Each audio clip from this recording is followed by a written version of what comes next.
Well, Richie here, and a quick update on my HPI Racing RS4 Sport 3 Creator Edition, which has now got its new ESC and motor in place, and new body all sorted out as well. Anyway, well, let me get the camera now and I'll talk you through exactly what I've done to the car, and at the end of this video, fingers crossed, I'm going to have a short runtime video which promises to be quite quick, because this thing, it looks to be pretty damn quick, but I will fire it up with the battery on the stand so you can get an idea of just how fast or how much power the thing appears to be able, which is quite considerable. Now this is the finished chassis of the RS4 Sport 3 Creator Edition. Got my 4300 kV brushless motor in here. I decided to up that from the 3900 I had on order, as the one I had on order was taking forever to get here. But first of all, I'm going to dive straight in and show you how to install the motor using this new cam mount system they've got, and how to set up the gear mesh on it, which is very, very easy. I have to say, hand on heart, this is one of the easiest RC cars I've ever owned to work on, and the design of it is absolutely outstanding.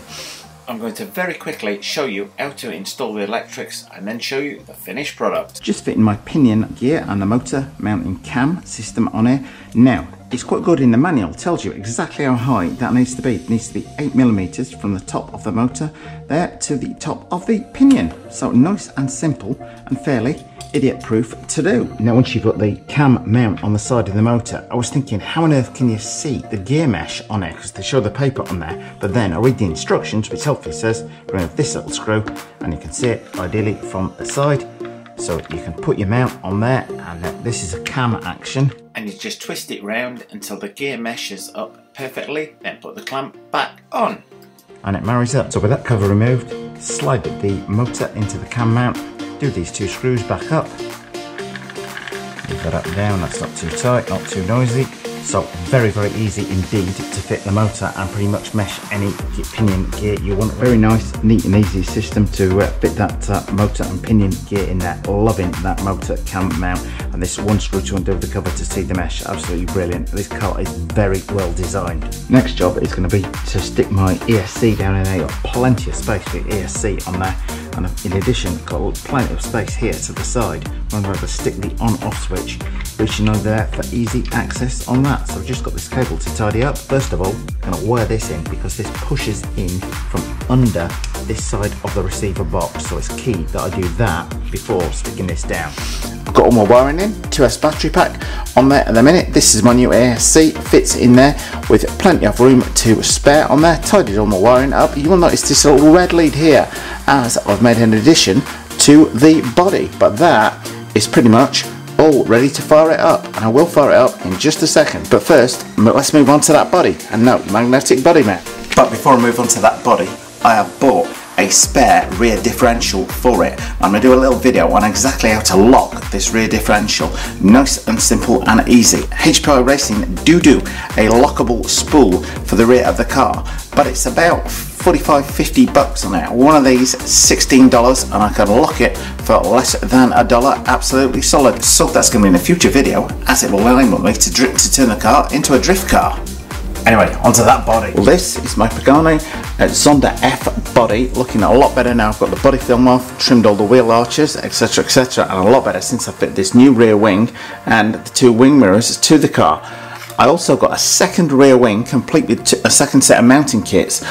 I got all of that fitting for just over $7 on Amazon, which is an absolute bargain to my man, and has transformed the look of the car. But Richie has been a very busy boy. I've drilled a hole in the top for the aerial.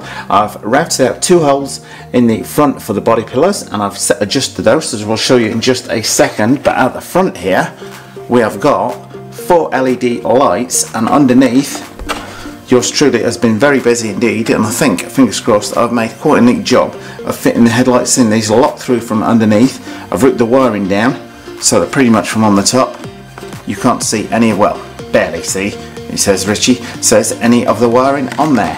And I've run a lead down, which is going to need plenty of flex to get to the receiver, as I'll show you right now. So I've got enough flex on my lighting lead here to run that down connect it inside, aero tube through there, front body mounts on. Now at the rear I had some issues with where it was lining up in relation to the wing. I moved the wing forward, still had some issues on there, but that was yours truly rushing to get it done.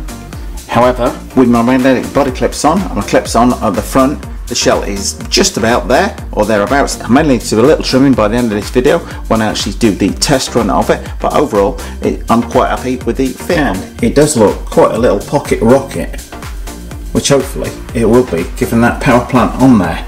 But now hopefully people can see what I saw in the body, which I bought, I think it was just over $9, including delivery from China on here. So fitted my LED lights in there. That was a fairly low cost option, other than taking time to get the wiring sorted out.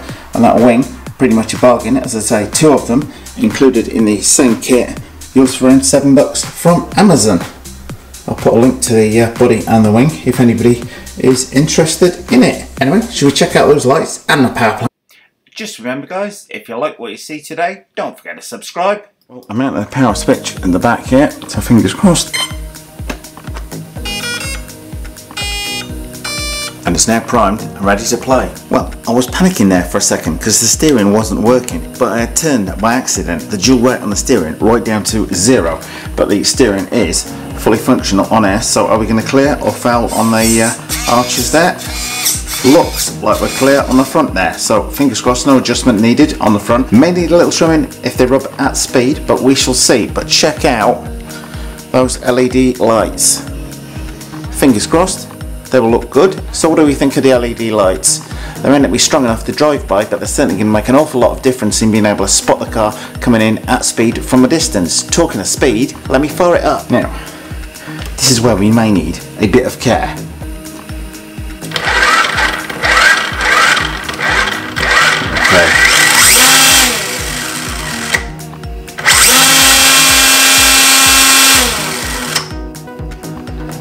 To my mind, on just 2S, that appears to have quite a lot of punch to it. But anyway, pointless talking about it having punch on the bench race. Let's take it outside and test it. And I would just point out that while the motor is just 3S capable, that ESC is 4S capable. I wasn't going to do this as a speedrun car, but it may have potential to be one. Okay, so I've got the HPI Racing RS4 Sport 3 Creators Edition kit all powered up. Moment of truth, running on 2S today. LED headlights looking absolutely stunning though. Well, just doing a low speed handling test on the steering. Very, very direct indeed. It's that steering radius quite tight on it. The acceleration it's got is fairly ferocious to say the least, and maybe a little bit overpowered for my yard here. On blacktop, these tyres are going to give a lot of grip, I would think, but cold rubber tyres on this concrete driveway are not exactly ticking all the boxes, but the thing when it's on it, it's absolutely on it, and it brakes very well indeed. Acceleration on it on blacktop is going to be absolutely stunning. I have to say, I'm looking forward to taking this thing out on a bigger area, but it definitely needs to get some heat in the tyres. They're not the foam ones that I normally run on these type of cars. They're the original rubber tyres from the Traxxas 4Tech, and in cold weather they are not that good, but the car itself, punch level, is like a $40–45 combo on it. But we definitely need a bigger area to go and take it out and have some fun in. Brakes absolutely outstanding.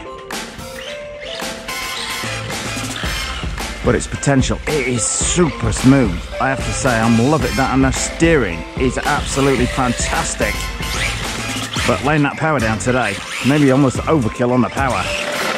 ESC is just on its stock settings at the minute. I expect it could do that punch level dialing down a bit. But it has huge potential.